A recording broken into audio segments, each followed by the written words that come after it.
Salut tout le monde, je suis de retour aujourd'hui pour une autre vidéo d'observation en temps réel. Et puis aujourd'hui, comme le mois de décembre commence, on commence aussi avec les gros canons sur ma liste. Connor Bedard, Adam Fantilli et Matvey Michkov. Et aujourd'hui, on est le 1er décembre, donc c'était tout désigné pour qu'on commence avec le premier overall. Évidemment, Connor Bedard. Premier overall sur ma liste, évidemment, sur la liste de pas mal de personnes aussi, dont les intervenants de TSLH Espoir.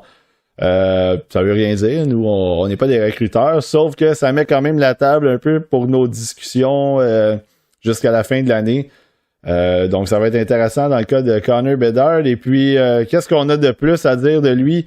Un joueur élite dans toutes les facettes du jeu. Peut-être en part juste en défensive, ou est-ce que c'est un de bon à très bon, peut-être à mes yeux, en défensive. Donc il est pas il est assez intelligent en défensive, mais il est très intelligent à l'attaque. Élite, en fait, je dirais.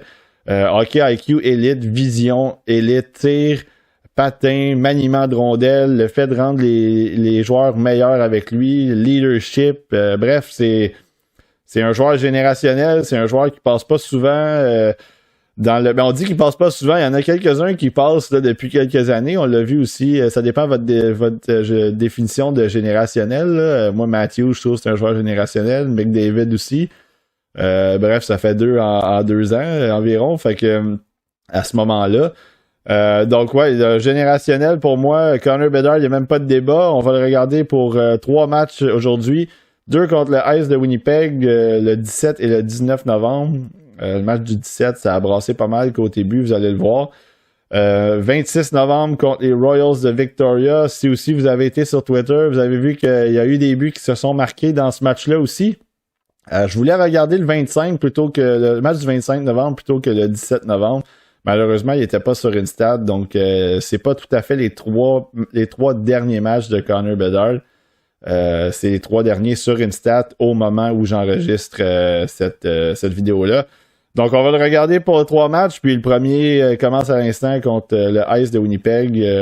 J'ai pas vu les matchs, mais je sais que ça a brassé, fait qu'on va regarder ça de nos yeux, puis j'espère qu'on va avoir autant de plaisir à regarder ces 3 matchs-là que j'en ai eu à regarder Bedard depuis le début de l'année, tant au championnat mondial de hockey junior que dans les matchs que j'ai regardés plus tôt cette saison. Joueur spectaculaire, donc on se lance avec le premier match.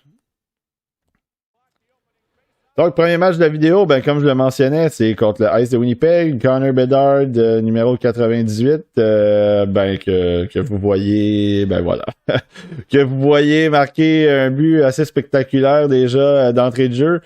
J'ai même pas eu le temps de vous dire que les passes de Regina étaient en blanc, puis que vous l'avez remarqué vous-même.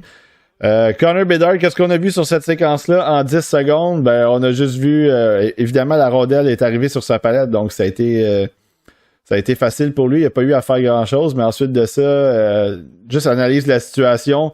Les mains ensuite pour déculotter un défenseur, puis encore une fois, une petite paire de mains ensuite de ça pour déculotter le gardien. Donc déjà inscrit sur le tableau indicateur après seulement une douzaine de secondes. Ça augure bien pour lui. Les Pats, c'est une équipe qui est très ordinaire. Si vous suivez la WHL, vraiment, c'est... encore une fois, on voit le Bedard en vitesse 1 contre 3. Il a décidé d'attaquer en angle un peu, donc les défenseurs ne pouvaient pas nécessairement le toucher. Puis ensuite de ça, il s'est servi d'un défenseur, même pour décocher un tir avec un écran. Puis on sait que Bedard, il a un lancer spectaculaire. C'est un lancer qui lui permettrait dans la Ligue nationale de marquer probablement 40 buts déjà. Puis il a 17 ans. Donc ça, c'est quelque chose d'assez spectaculaire. Combiné à toutes ses habiletés, évidemment. Mais pour revenir à ce que je disais sur les passes de Regina, c'est une équipe très ordinaire. Pas beaucoup de talent dans cette équipe-là. C'est un peu dommage, justement, parce que Bedard, il est... Pas qu'il est laissé à lui-même, mais il doit en faire un peu plus. Puis c'est ce qui est intéressant dans son cas, c'est qu'il le fait. Le numéro 43, Tanner Howell, c'est probablement son meilleur joueur avec lui. C'est un joueur qui va se faire repêcher en 2024. Donc c'est même pas un joueur de cette année. Moi, je l'ai dans mon top 10 d'ailleurs pour 2024. Et numéro 91, Alexander Suzdalev. Peut-être que vous avez entendu parler de lui l'année passée. On en a parlé quelques fois. en fait, tout au long de la saison pour le repêchage de 2022. C'est un gars, moi, que j'avais pas détesté dans certains matchs, puis ensuite de ça, dans les tournois internationaux, je trouvais qu'il avait été très ordinaire. Donc je l'avais, je pense, en fin de deuxième ronde, début de troisième ronde. J'ai pas ma liste au complet, il faudrait que je vérifie. Donc c'est numéro 91, c'est sur le même trio avec Tanner Howe et Connor Bedard là-dessus pour ce match-là. Puis il y a numéro 11 aussi, Stanislav Svozil, défenseur qu'on voit ici. C'est un peu le gars qui active le jeu en défensive. Moi, je l'avais en première ronde il y a 2 ans, en 2021. Donc, c'était un joueur que je détestais pas. Puis, cette année, bien évidemment, c'est ça. Là, il doit en prendre un petit peu plus par rapport à l'année passée où est-ce qu'il commençait dans la WHL. Donc, ça donne pas beaucoup d'appui à Connor Bedard. Puis, c'est un peu pour ça qu'on parlait aussi de Adam Fantilli qui faisait beaucoup de points. Mais évidemment, il est mieux entouré. À cause qu'il y a des joueurs de talent avec lui, des gars qui connaissent aussi la NCAA, mais Samuskevich, Dylan Duke, Luke Hughes, peu importe. Là, ensuite de ça, il y a des joueurs qui se sont greffés, évidemment, Rutger McGroarty qui est pas mauvais non plus. Donc c'est ça, ça fait en sorte que l'équipe est un petit peu plus talentueuse, puis évidemment aussi en défensive, il y a d'autres bons gars, là, Truscott entre autres. Donc c'est pour ça que je voulais faire toujours attention quand on parlait des stats, parce qu'il y a eu quelques moments aussi où il y a des gens qui disaient que Bedard avait régressé un peu. Elle a connu un début de saison plus moyen dans ses standards, si on veut. Puis il avait fait ça l'année passée aussi, puis les gens ils s'inquiétaient. Là, qu'est-ce qui se passe avec Connor Bedard? Ben, il s'est passé qu'il s'est claqué quelques matchs de 4-5 points, puis tout à coup, il est rendu à 53 points en 24 matchs. C'est 2,2 points, 2,2 points par match, ce qui est pas mal fort dans la WHL quand on est un draft eligible, donc un joueur qui va se faire repêcher, qui est admissible au repêchage cette année. Donc, il y avait des gens qui l'avaient même baissé jusqu'au 3e rang. Pour moi, il est premier. Je pense pas que Fantilli puis Carlson ou Mishkov peuvent accoter Bedard pour toutes les raisons qu'on a mentionnées dans notre podcast préliminaire, pour toutes les raisons que j'ai mentionnées en début de vidéo. Donc, c'est un gars qui je pense, a tellement d'habileté élite, puis il est tellement... c'est un talent générationnel, il est tellement bon. Joue au centre en plus, puis son gabarit, moi, ça me... 5 pieds 10, 185, c'est un bon gabarit. Si tu rajoutes 10 livres puis 1 pouce à 5 pieds 11, 195, c'est quand même pas mauvais là, dans la Ligue nationale. C'est pas un gars de 5 pieds 7. Là. Donc pour moi, Connor Bedard, c'est ça. C'est un gars qui va être seul dans son île, sur son île, je pense. Puis ça en dit plus sur lui que ça en dit sur les autres, parce que c'est pas parce que Fantilli puis Carlson ou Mishkov sont pas bons, c'est que je pense que Bedard il est tellement loin que même des gars avec ce talent-là sont même pas capables de le rattraper. C'est assez intéressant. Regardez-le manœuvrer là-dessus, il a complètement manipulé l'attaquant qui était sur lui. Ensuite de ça, passe ça de l'autre côté. Évidemment, c'est un avantage numérique, mais c'est pas tout le monde qui font ce genre de choses-là. Puis où il y a quelqu'un qui aurait pris un tir là-dessus, ben non, lui, il a vu, il y avait une option de l'autre côté, il l'a fait, passe transversale à travers la boîte. C'est un joueur qui est... on va en voir souvent là, des séquences spectaculaires où est-ce que vous allez peut-être vous dire c'est du gros stock. Donc dans son cas, Bedard, moi j'ai hâte de le voir. J'ai hâte de le voir même aussi au championnat mondial de hockey junior. Et je l'ai dit aussi dans notre podcast préliminaire, j'ai hâte de le voir au championnat mondial avec des hommes. J'espère qu'il va avoir l'occasion d'aller jouer là cet été, en fait au mois de mai environ, là, donc printemps-été.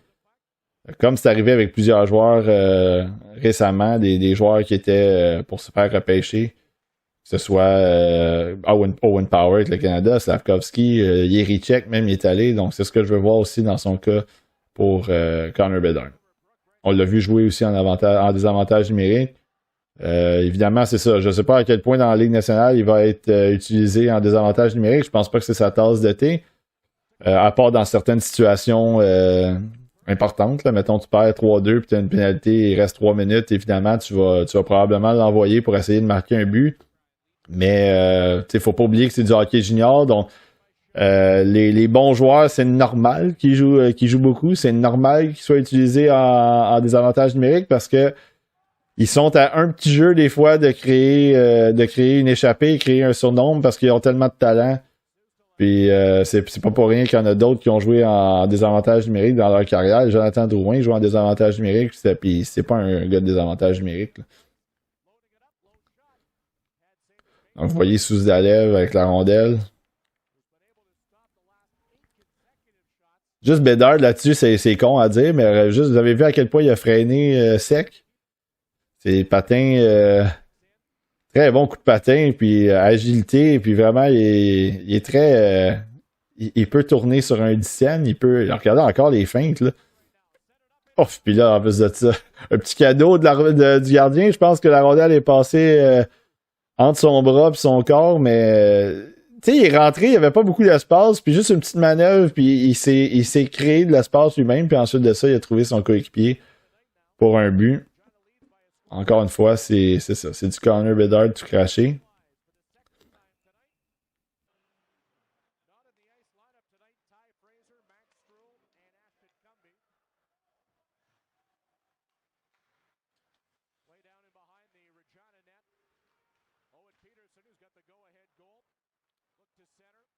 Vous avez vu aussi, il était évidemment il joue au centre, donc il est profond. Il était profond dans sa zone, c'est lui qui a récupéré la rondelle. Ouf! Quel beau jeu de Tanner Hall là-dessus, vous l'avez vu. Il a utilisé son corps pour protéger la rondelle, ramène ça en avant. Ensuite de ça, Bedard se fait voler un but. Quel beau jeu des deux là-dessus. En fait, beau jeu surtout de Tanner Hall, dont j'ai parlé un peu plus tôt dans la vidéo, un espoir de 2024.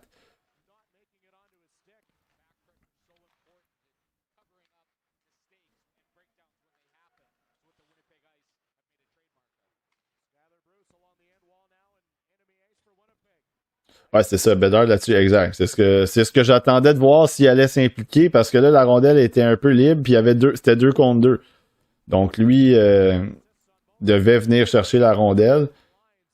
Puis on l'a vu relancer l'attaque. Malheureusement, son entrée de zone était un petit peu c'était un peu mou. Le soft dump était pas mal trop soft, là, comme on dit. C'était vraiment une petite poussée un peu molle, puis le défenseur n'a jamais été... là, vous voyez, il était prêt à partir, par exemple. Est-ce qu'on va... Ok, je pensais peut-être qu'il allait avoir un dégagement refusé, mais non, il était là.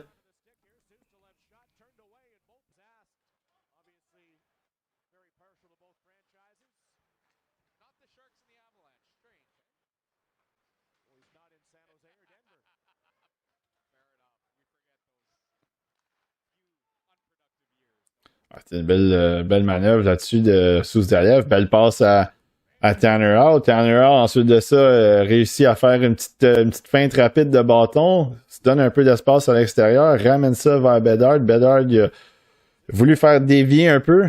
Puis ça a presque fonctionné. Puis là, regardez comment c'est rapide la transition. Il est déjà parti. Il a remarqué que son défenseur allait avoir la possession de la rondelle. Il était déjà parti. Puis là, la petite cuillère, le toe drag, comme on dit. Excellent lancé. Encore une fois, le défenseur, il a plus rien à faire là-dessus. Là.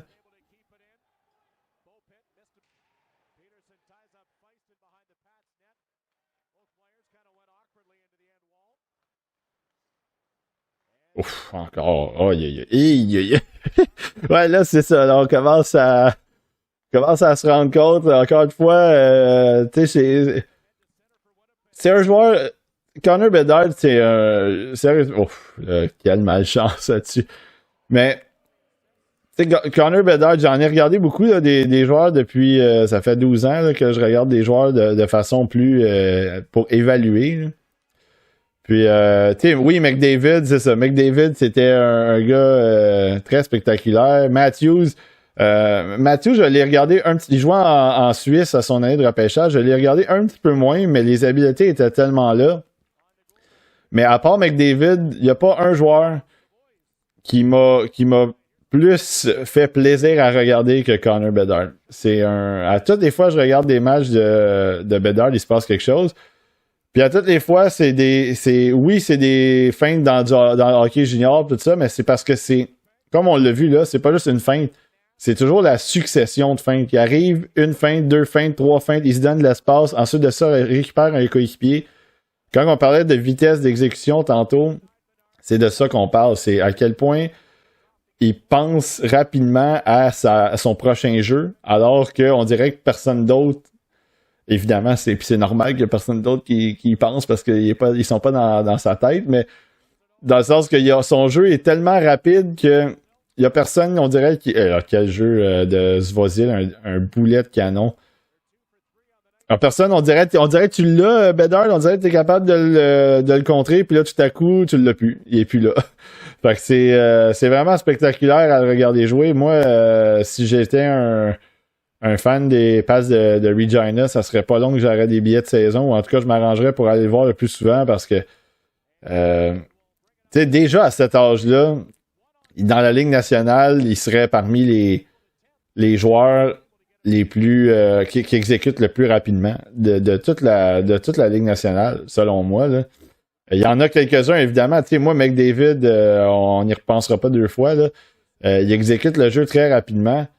Mais c'est très... il y en a beaucoup qui sont très bons, très rapides dans l'exécution. Des Crosby, tu sais, même Kaprizov, Patrick Kane, des gars comme ça. Tu sais, j'irais même jusqu'à dire Austin Matthews, Mitch Marner, c'est des gars comme ça aussi.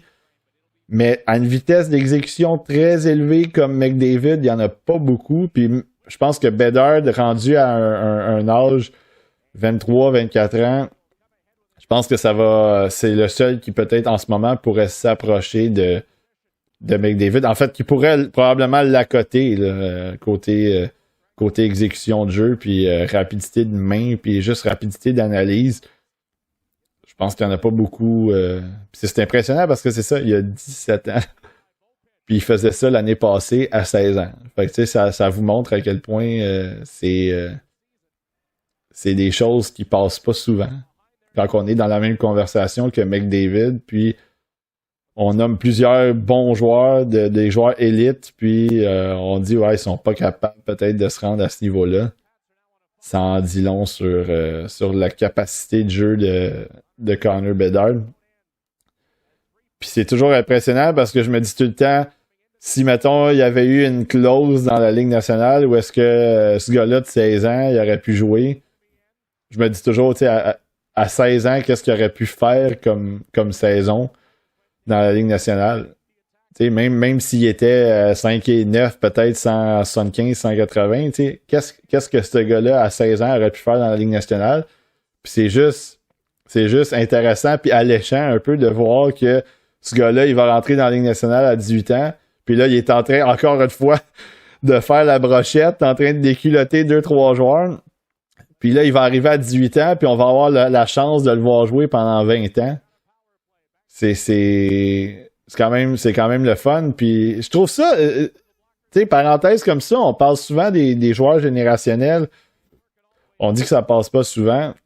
Ça dépend un peu de votre définition du joueur de générationnel, mais je trouve que de notre côté, de notre génération à nous, donc moi j'ai 36 ans, mais bref, depuis 15 ans, on dirait, depuis Crosby même, on dirait, puis je dirais, ok, je vais dire Ovechkin aussi, 2004, là, je trouve que des joueurs à talent élite presque générationnel, là, parce que moi, Ovechkin, je trouve que c'est un talent générationnel. Crosby, un autre but, malheureusement, pour la Ice. Crosby, Patrick Kane, moi, je trouve que c'est des talents générationnels. Peut-être qu'il y en a qui sont pas d'accord, mais bref, je trouve qu'il y en a beaucoup.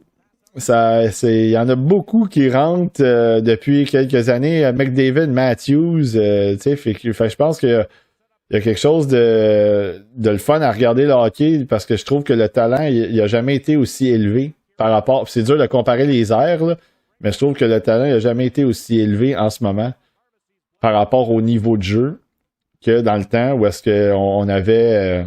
J'enlève rien à plusieurs joueurs, mais regardez les matchs des années 70-80, plus les années 70, les gardiens de but, ils se penchaient presque jamais. Là. Le style papillon, tu avais Tony Esposito là, qui faisait un peu de style papillon, mais il y avait des Gilles Gilbert devant le filet, puis Même Pete Peters, puis des gars comme ça, Jerry Cheevers, même Ken Dryden, des fois, c'était pas évident côté style. C'est ça, c'est une autre époque, donc c'était peut-être un peu plus facile de marquer des buts, mais le jeu était plus compliqué, oui, c'était un peu plus physique, il y avait des coups de bâton qui se donnaient, ça brassait, de l'accrochage. Donc c'est ça, il y a toujours quelque chose d'une ère à l'autre, c'est difficile de comparer, puis c'est toujours hasardeux de le faire. Mais je trouve que le niveau de talent pur, il est... Quelle belle déviation. Ça, c'est Zach Benson que vous avez vu dévier là-dessus. Pas mauvais, lui, non plus, pour 2023. On aura l'occasion de le revoir au tournant de l'année 2023. Je vais faire une vidéo d'observation sur lui. Donc, c'est ça. Donc, je trouve que le talent est très élevé pour la Ligue nationale en ce moment. Puis, je pense que ça va juste y aller en s'améliorant. Même les gars de 4e ligne, 3e ligne sont spectaculaires, ils font de belles choses avec la rondelle, alors qu'avant, ces choses reculées de 20 ans, il y avait beaucoup de plombiers, puis il y avait beaucoup de gars qui étaient là pour se battre. Maintenant, les gars de talent qui se battent, il y en a plusieurs. Je pense à un gars comme Marcus Foligno, mettons. Il faisait beaucoup il était physique, protégeait ses joueurs, donnait des mises en échec, mais il était capable de marquer des buts aussi. Puis dans une certaine mesure, Evander Kane était comme ça aussi. Il l'est encore, là, un peu moins maintenant parce qu'il est rendu avec McDavid, donc il se concentre plus à aller marquer des buts, là, faire des points. Mais c'était un joueur rugueux, c'était un joueur qui était physique, donc c'est ça. Je trouve que maintenant, les joueurs de talent, il y a du très gros talent, mais il y a aussi beaucoup de joueurs qui sont talentueux et physiques et qui sont capables de se protéger, qui sont capables de jeter les gants, qui sont capables de donner des mises en échec. Donc ça, c'est intéressant. C'est un niveau de jeu élite en ce moment, et en fait très élevé. Donc ça, c'est ça qui est le fun.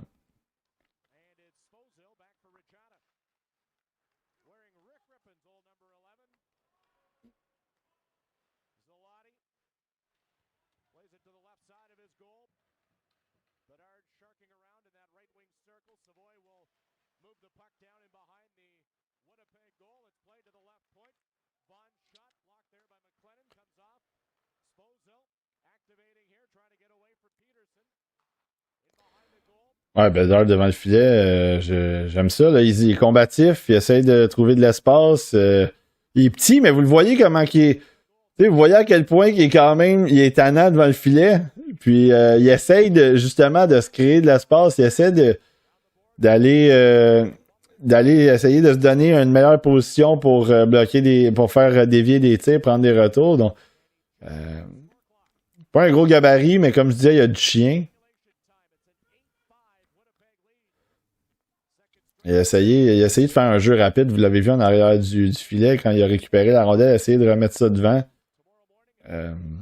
Évidemment, des fois, ce genre de jeu-là, ben... Oh! Quelle fête!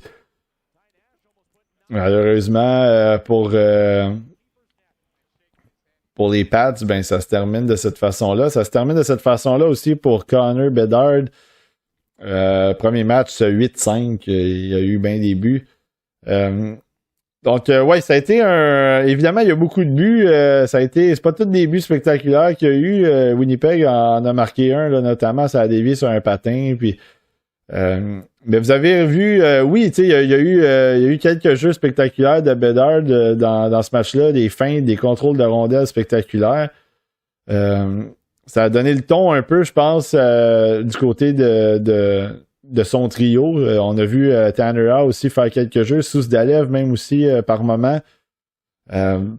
Donc ça a été un match, évidemment, le score 8-5, ça paraît mal sur la feuille de pointage, mais les buts que Winnipeg a marqués, on n'a pas vu Connor Bedard.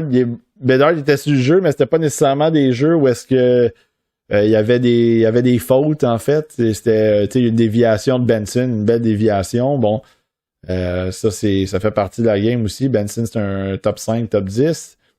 Donc, c'est ça. Pour Bedard, oui, j'ai fait beaucoup de blabla dans ce match-là, évidemment, parce que je voulais le mettre un peu en contexte. Je voulais parler un peu de mon appréciation de Connor Bedard, de un peu ce que j'aime de lui, ce que je vois de lui pour l'avenir. Maintenant que j'ai fait mon blabla puis qu'on a vu son premier match, on va se concentrer maintenant pour un peu plus sur le jeu en tant que tel. Je vais essayer d'analyser un petit peu plus le jeu pour les 2 prochains matchs. Peut-être vous donner aussi quelques petites infos de temps en temps, mais vraiment, donc le premier match de Connor Bedard, puis on va regarder le deuxième. Deuxième match de Connor Bedard, encore contre le Ice de Winnipeg, numéro 98 pour Connor Bedard, évidemment, je pense que vous le savez, évidemment en blanc, trompez-vous pas. Ouais, premier match pour Bedard, on a vu beaucoup de choses spectaculaires. On a vu aussi beaucoup de choses où est-ce que, évidemment, c'est ça. Il y a son équipe, elle est peut-être pas au niveau. De son côté, il y a toujours une capacité à aller chercher des points. Donc, c'est ça qui est intéressant dans son jeu. C'est qu'il est toujours menaçant pour au moins marquer, ou en fait, contribuer à 1, 2, 3 buts et plus. Donc, ton équipe est toujours dans le match avec lui quasiment, sauf que c'est ça, c'est le reste de l'équipe aussi qui doit un petit peu de jus de bras puis essayer d'aider. Donc on s'attend pas à ce que les Pats se rendent bien loin en série. Ça, c'est s'ils font les séries justement, s'ils participent aux séries. Ouf. Oh, c'est un peu dommage pour Bedard là-dessus. Il avait fait il a continué à. Ouais, au moins, il a continué son jeu là-dessus. En désavantage numérique, il avait bloqué la passe, puis, ou le tir passe en tout cas, puis il avait réussi à prendre la rondelle un peu, mais là, son défenseur, le défenseur est allé récupérer la rondelle. Fait que là, la zone, le Ice est encore en zone.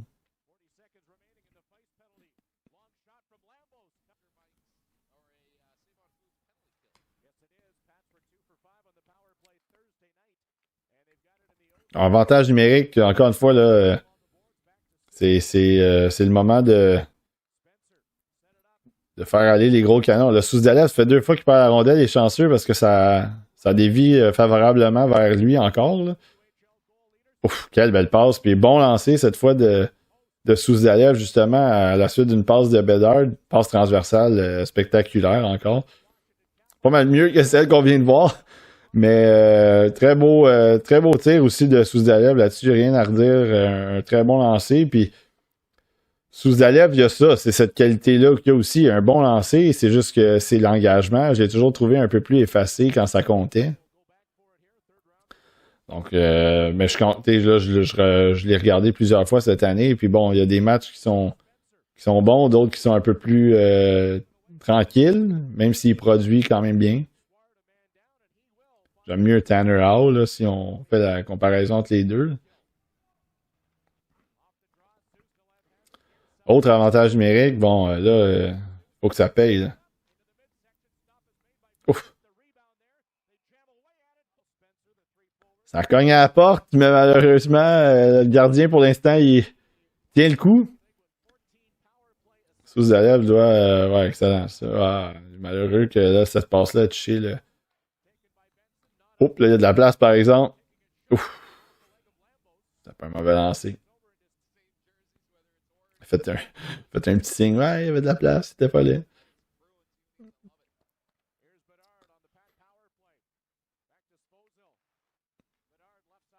Oh, ouais, cette passe-là était. Oh!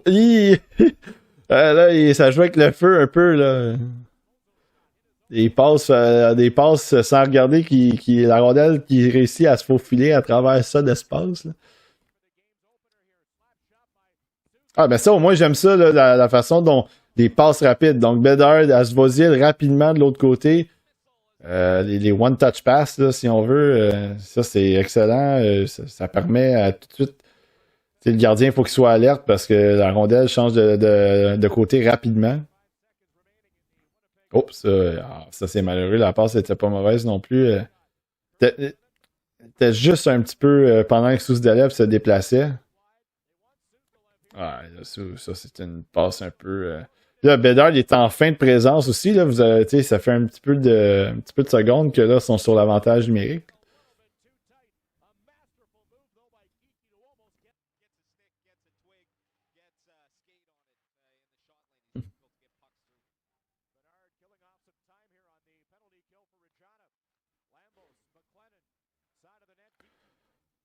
Ouais, il y a beaucoup de place, ça c'est.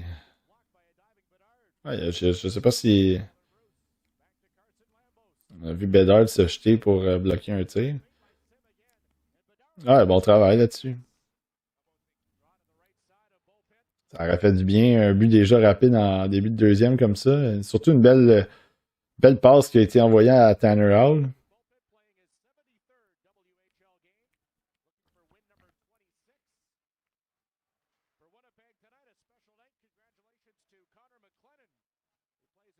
Ah, un peu de combativité, encore une fois, le long de la bande.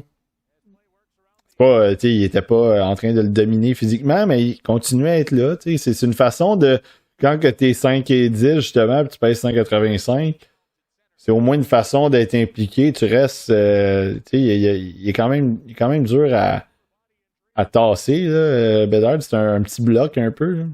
Petite entrée avec la petite feinte encore. Oh, il y a eu un retour de lancer. Je sais pas qui a pris le retour. Ça s'est passé tellement rapidement, mais bon, un bon but de la part du joueur. On dirait que je sais pas s'il a envoyé la rondelle pendant que le gardien était un petit peu en déplacement. On dirait que je sais pas si ça a frappé directement le gardien. Mais ça vient de l'entrée. Ça découle un peu de l'entrée de Bedard, évidemment, en vitesse avec ses mains. Euh, pour moi, le jeu, il semblait un peu mort, par exemple. T'sais, oui, la passe de l'autre côté, mais tous les joueurs du Ice étaient bien placés. Je sais pas à quel point la rondelle elle a fait un bond, peut-être elle a atterri sur la palette du marqueur. Là. Ouf, c'est de la réplique avec un lancer un lancer des ligues majeures. Je suis pas sûr, je pense que c'était Matthew Savoy, mais on, encore une fois, il va falloir reculer pour être sûr c'était qui. Peut-être McLennan aussi, en fait.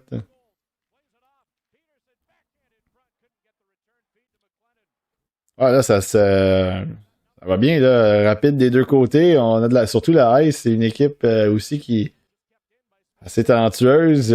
Ça patine, beaucoup de talent des deux côtés. En fait, sur ce trio-là, avec Howe, Souzdalev et Bedard. Fait que ça fait du jeu en haut, en bas. C'est le fun à regarder.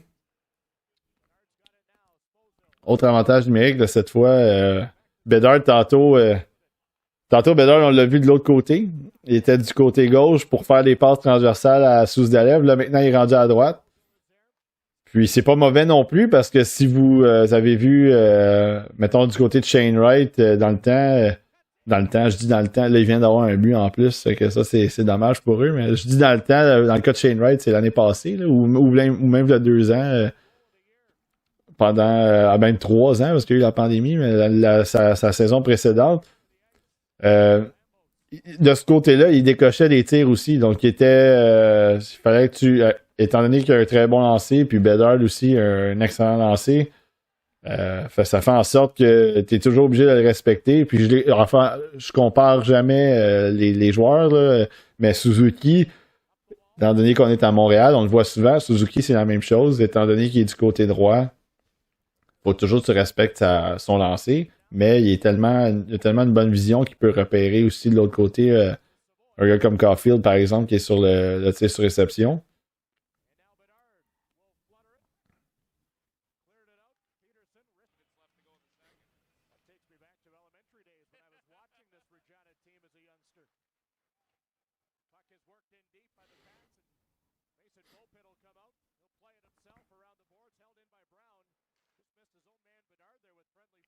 Donc, il va recevoir la rondelle dans la face là-dessus.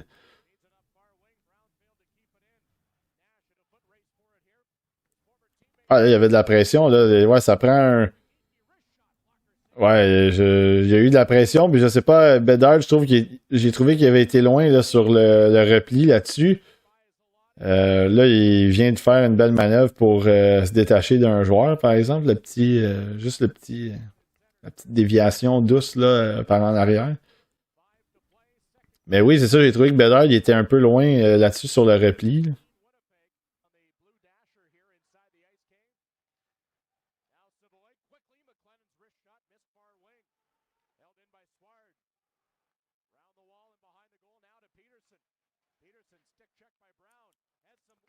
Oups, là, l'angle d'attaque qui était un petit peu Il était pas tout à fait à point, là. Il s'est un peu sorti quasiment du jeu. Ben, il s'est sorti du jeu lui-même. Ah, regardez ça, là, l'attaque. Bedard puis Fantilli, c'est les deux meilleurs joueurs pour attaquer le triangle de ce repêchage-là. Puis il n'y en a pas eu beaucoup dans les dernières années, je trouve, qui étaient aussi bons qu'eux pour justement attaquer le triangle. Donc c'est le défenseur qui a ses patins, évidemment, puis il met son bâton pour l'approche au porteur. Là. Donc il essaye de laisser son bâton pour pas que le joueur adverse réussisse à rentrer avec la rondelle ou réussisse à faire un tir ou peu importe. Mais Bedard, lui, puis Fantilli, il attaque souvent le triangle comme ça. Fait que là, le défenseur, il est comme obligé d'être rapide sur ses patins, puis là, d'essayer de ramener aussi un peu son bâton. Des fois, il y en a qui trichent un peu parce qu'on dit toujours au défenseur de garder le logo. Là. Tu restes devant ton joueur. Parce que si la rondelle passe, le joueur il passe pas, c'est correct. Mais là, dans ce cas-là, des fois, il y en a qui trichent un peu, puis là, ils se mettent à regarder la rondelle, puis le joueur est passé. Surtout un joueur comme Bedard qui a une agilité puis une vitesse assez remarquable. Jeu mou là-dessus, par exemple, j'ai pas aimé son petit dégagement mou là, directement sur la palette d'un joueur du Ice.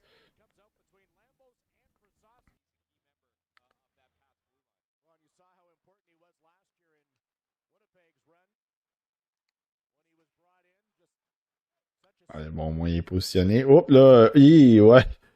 Il était à la position défensive. Je ne sais pas si c'était une si bonne idée que ça de faire un pinch comme ça. Heureusement, le numéro 26, là, il est venu un peu le protéger aussi de l'autre côté. Là, donc, pendant que Bedard est en train de glisser au marbre.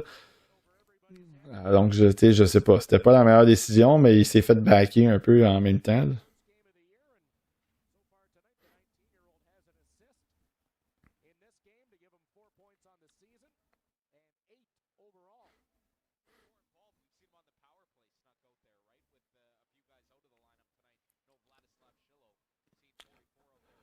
Ouais, la rondelle est pas tout à fait libre. Là. Ah, là, il est prêt à. Ouais, exact. Ouais, c'est ça. Là, il s'est. Encore une fois, l'agilité, c'est juste un petit ankle breaker. Petit cassage de cheville en même temps.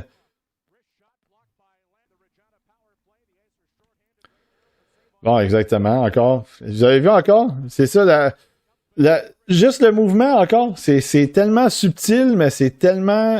C'est deadly, comme on dit en anglais. Ça te sort du jeu carrément. Il a fait un mouvement là, de bassin puis de tête tellement rapide que là, le défenseur s'est déplacé d'un côté, puis là, Bedard est allé de l'autre côté. Où est-ce qu'il y avait plus d'espace? Où est-ce qu'il y avait son côté fort en plus de ça? Donc c'est vraiment. C'est assez. Tu sais, c'est des choses là que ça a pas l'air. C'est pas grand chose, mais en même temps, c'est grand chose. C'est qu'il fait juste faire un petit mouvement, mais ça a libéré tout l'espace de son côté. Là, il est rentré, il y avait trois gars, il est rentré quand même. Avec ses mains. Il a juste réussi à manœuvrer avec la rondelle rapidement entre tout ce beau monde-là.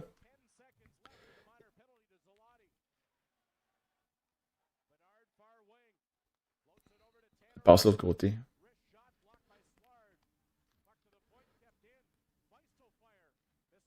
Voilà, l'avantage se termine, donc ouais. Au moins, ils ont gardé la possession, mais je pense que là, il va falloir qu'il y ait des changements. Là, ouais, exact.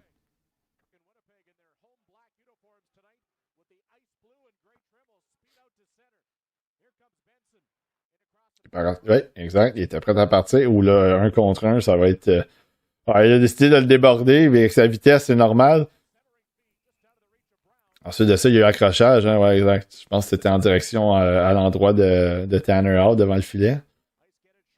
Un autre avantage numérique, on va voir. Il reste encore un peu de temps, mais là, c'est un moment important. Là. Il a besoin d'avoir un but là. Ah, vous avez vu la fin de Souzdalev, hein? C'était moins, c'était moins rapide que Bedard. Hein? Vous l'avez vu quelques fois, Bedard, depuis le début. Là.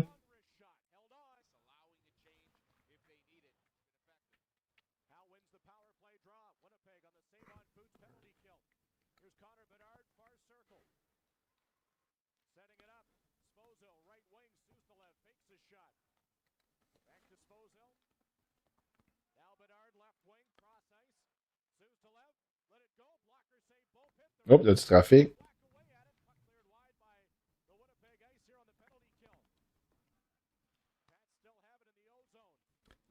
Ouais, là, ils se cherchent un peu les deux, là, mais. Oh!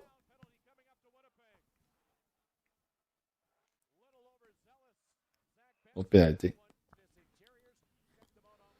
5 contre 3, donc il est rendu du côté droit.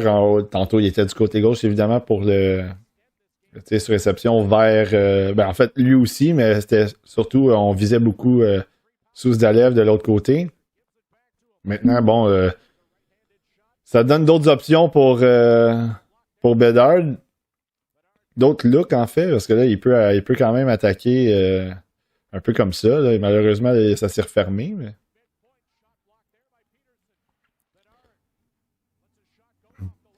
Ouais, il a peut-être forcé un peu trop le jeu là-dessus, par exemple.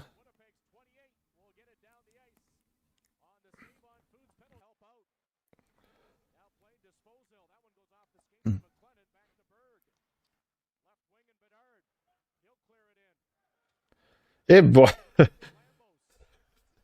Ah, quand ça va bien, ça va bien. Hein? C'est Bob qui disait ça dans les boys. Là. Quand le gardien, même, il s'enfarge dans ses patins, ça en dit long là, sur la performance de l'équipe. Puis là, il reste, c'est ça, 1 minute 55. Là, ça prend un but. Là. C'est pas l'analyse de l'année, évidemment, mais ça va prendre de quoi de rapide parce que là, il commence le cadran, évidemment, et le pire ennemi là, des Pats. Bedard à la pointe, moi, comme ça, je déteste pas ça. Je trouve des fois je trouve que c'est un peu risqué parce que j'ai l'impression des fois qu'il veut faire quelques petites feintes de trop. Mais en fait, pas de trop, mais des fois, il s'essaye un peu. Puis là, ben là, ça va terminer le match. Ouais. Fait que ça se termine comme ça. Évidemment, un but dans le cas de Bedard. Mais oui, c'est ça, des fois, j'ai l'impression des fois qu'il veut faire quelques petites feintes, puis ça peut mener à des échappées ou des choses comme ça, mais il y a tellement les mains sûres que en même temps, c'est pas très dramatique. Encore un match, tu sais, Bedard, il a fait quelques jeux spectaculaires dans ce match-là, mais je trouve que dans l'ensemble, il a peut-être été un petit peu moins impliqué que dans l'autre match côté offensif. Oui, il a été impliqué surtout en avantage numérique, mais je trouve qu'à 5 contre 5, ça a été un peu plus tranquille pour lui. Puis là, le niveau de tranquillité, ben c'est ça. Vous voyez à quel point quand même il a été menaçant puis dangereux. Mais c'est sûr que pour un gars comme ça, c'est un match peut-être plus tranquille de son côté quand c'est un joueur élite de la sorte. Mais bon, en ce moment, deux matchs, 2 défaites. On va aller voir le 3e match contre les Royals. Puis ben là, c'est ça. Là, ça va être un autre match où ça va brasser pas mal. Donc, on va aller voir ce match-là, le 3e et dernier de la vidéo. Donc, 3e match de la vidéo, dernier, contre les Royals de Victoria. Et non, il reste pas 4 minutes 34 à la période 0.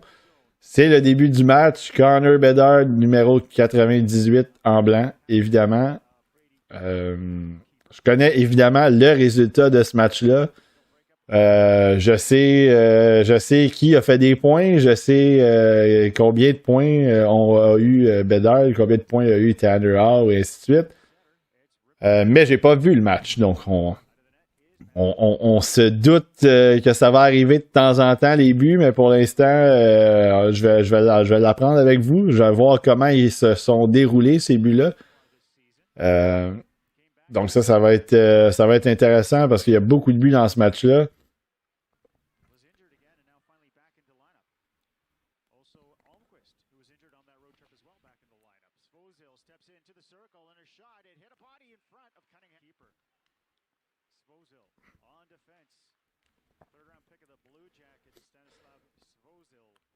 Ah, Svozil là-dessus, belle.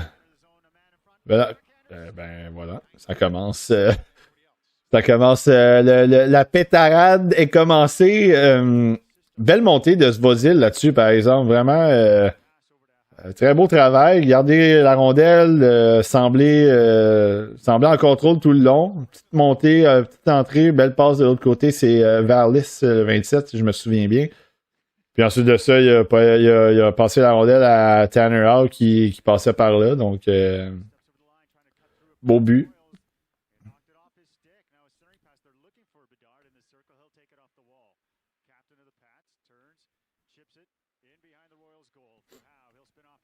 Donc, Souzalev, en fait, en ce moment, il n'est pas sur ce trio-là. Petit changement de trio. Je ne sais pas s'il est blessé, par exemple, pour ce match-là. Donc, c'est peut-être. J'ai pas la carte des blessures. Là. Fait que peut-être qu'il est blessé, puis on a décidé de remettre Varlis sur ce trio-là. Ils ont joué ensemble, d'ailleurs, Al, Varlis et Bedard plus tôt cette saison.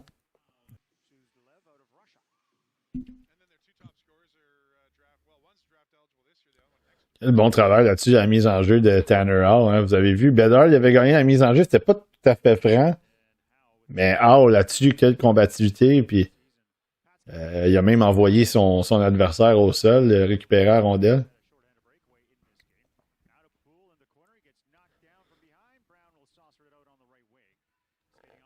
Ah, une contre-attaque là-dessus. Oh, quel jeu! Quel jeu! Encore Tanner Hall qui complète. Là, je pense encore que c'est Svozil qui a fait une passe, superbe passe du revers. Ah, vraiment, c'est ça. C'est Svozil, c'est des choses qu'on avait remarquées. Il faisait, évidemment, quand il jouait, bon, il me permet une petite feinte en plus de ça. Oh, il a vu, ben voilà. Là, c'est ça. Là, c'est parti. Tour du chapeau pour Tanner Hall en première période. Et encore une fois, ça part de Svozil, un jeu. Une belle manœuvre, une belle montée, déculotte un joueur. Ensuite de ça, superbe. Évidemment, bon, là, il a envoyé ça au filet, mais comme je disais tantôt, c'est jamais ce qui peut arriver.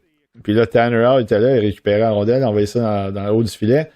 Mais c'est ça, ce que Svozil, on avait vu un petit peu. On voyait des petits flashs comme ça quand il jouait dans la Extra Liga. Mais évidemment, c'est ça. Je pense qu'il y avait des choses que je voyais aussi dans les tournois internationaux qui me plaisaient. Donc ça, c'est le genre de... Surtout en prenant de l'expérience. Puis là... Oh, ben voilà, un autre but. Connor Bedard, cette fois, qui se joint au party en échappé comme ça. Ouais, c'est pas évident. Et puis cette fois-là, il a quand même... Il a utilisé son lancer, mais il a fait juste une petite manœuvre avant pour se donner un petit peu un meilleur angle, si vous voulez, du côté sous la mitaine. Donc là, ben c'est ça. Là, les écluses sont ouvertes. Ouais, donc c'est ça, Svozil, ça a été c'est un joueur que moi j'aimais bien à cause de ça. C'est le genre de choses qu'on voyait, mais que c'était encore un peu timide de son côté dans la Extra-Liga.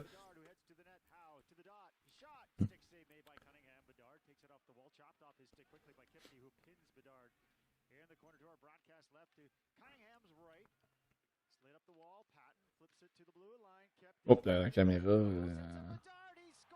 Ben, il y a un but. La caméra n'a pas suivi, mais je pense que Bedard a complété la manœuvre là-dessus rapidement avec la rondelle. Il a ramené ça devant le filet. En fait, il a ramené ça juste assez pour pouvoir déculotter le gardien. Bref, c'est ça. Là, la caméra, on aurait aimé qu'elle nous aide un petit peu là-dessus, mais c'est rendu 6-2. C'est pas fini, hein? Je vous le dis tout de suite. Il y en a d'autres qui s'en viennent.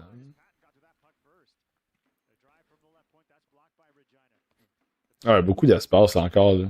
Ah, c'est ça, là, il y avait de l'espace.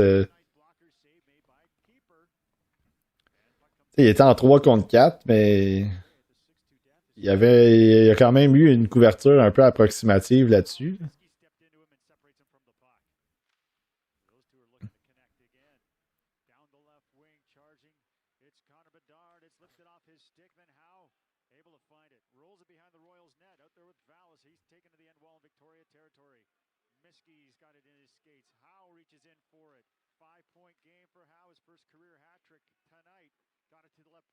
Oh.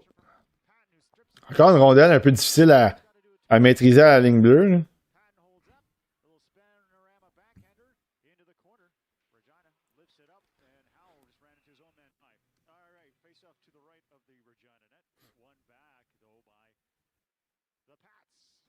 Ah, il est prêt à partir, exact. Ça, c'est encore une fois, Sbozil, il a regardé au début pour possiblement donner la rondelle en avant. Tu sais, vous l'avez vu, mais ensuite de ça, il a décidé de conserver la rondelle, puis il est parti avec la rondelle. Ça fait que ça, c'était bien. Évidemment, c'est ça, ils sont en avantage numérique. Donc, il y a de l'espace, puis faut que tu le prennes, cet espace-là. Tu sais, ça a l'air con à dire, mais c'est comme ça. Oups! Ah, ça, c'est malheureux de leur bord parce que la passe n'était pas destinée à lui. Il a touché, puis malheureusement, il l'a arrêté directement pour le joueur des Pats. Et encore ce Basile là, qui est très impliqué à l'attaque.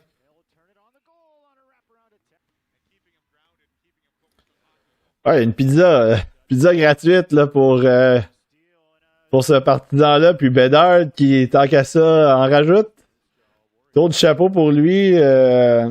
C'était même pas. Le pire de tout, c'était même pas une grosse manœuvre là-dessus, mais le gardien, je sais pas, il lui a donné l'espace entre les jambières, puis Bedard il lui a glissé ça assez facilement. Je sais pas, je veux pas enlever le crédit à Bedard là-dessus, mais on dirait que le gardien aurait pu être un petit peu mieux.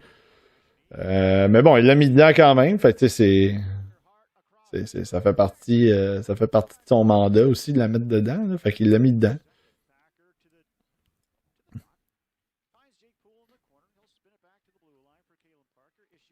Ben oui, l'autre côté. Ah, belle construction de jeu quand même là-dessus pour les Royals.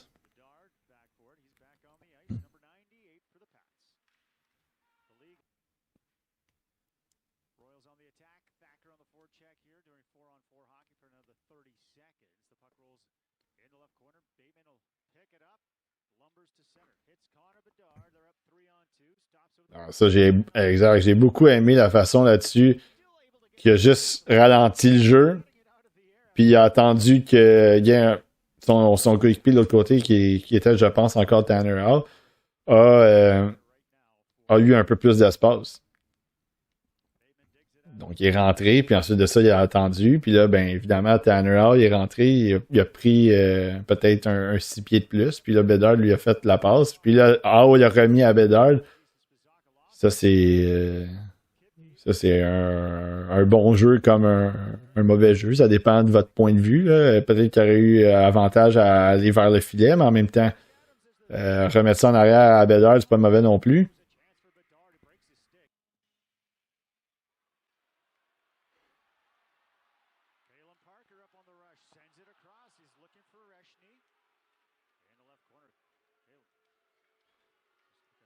Ouais, c'est parti. Encore.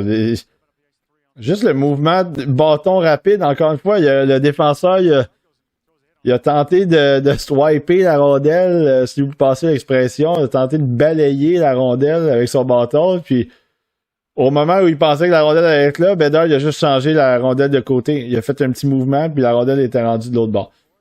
Fait que ça a été... ça, c'est... Encore une fois, c'est d'autres choses que Bedard fait que c'est tellement difficile pour un défenseur. Je peux pas m'imaginer dans le junior, surtout avec le niveau de talent qui est quand même inégal, à quel point tu dois être petit dans tes shorts quand tu vois un gars comme Bedard arriver en vitesse comme ça. Là. Ouf.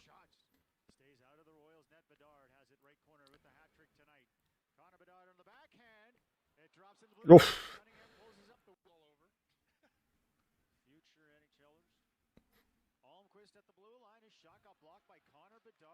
Ah, ça, c'est encore une fois, ça a pas. Tu sais, il a bloqué le tir, il s'est fait un peu déranger par un gars, puis il est quand même arrivé devant, assez clear devant les deux gars des Royals. Il est allé chercher la rondelle.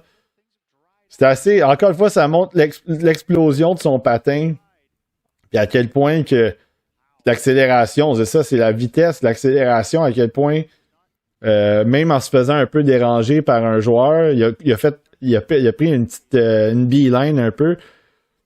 Puis il a réussi quand même à les devancer là, aisément. Là. Fait que ça a été. Ça, c'est juste un petit exemple de toute cette vitesse-là qu'il y a Connor Bedard. Là, ensuite de ça, il prend la rondelle avec un petit peu à bout de bras, puis il réussit quand même à la ramener rapidement. C'est ça, c'est... Tu sais, pour moi, c'est juste des petites choses qui sont quand même... Tu sais, dans la Ligue nationale, il y en a plein qui font ça, mais au niveau junior, on en voit un peu moins. Tu sais, ça prend des gens de talent, ça prend des joueurs de talent qui sont capables de faire ça. Là, encore une fois, la petite technique, les patins, le 10-2, les patins en V, si vous voulez. Il s'est donné un petit peu d'espace, des poussées. Il est tellement agile, encore une fois, c'est ça. Tu sais.